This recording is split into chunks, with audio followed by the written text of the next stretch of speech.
না, আসলে সাধারণ মানুষ তো অতি অল্পতেই খুশি হয়।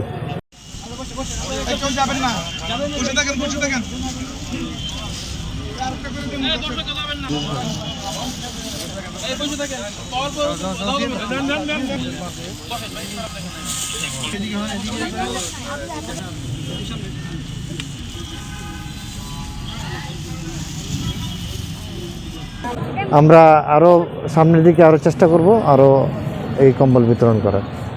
না, আসলে সাধারণ মানুষ তো অতি অল্পতেই খুশি হয়। তারা একটা কম্বল খুব বেশি আমাদের পক্ষ থেকে খুব বেশি দামের না, কিন্তু তাদের চাহিদা কম, তারা অল্পতেই খুশি হয়।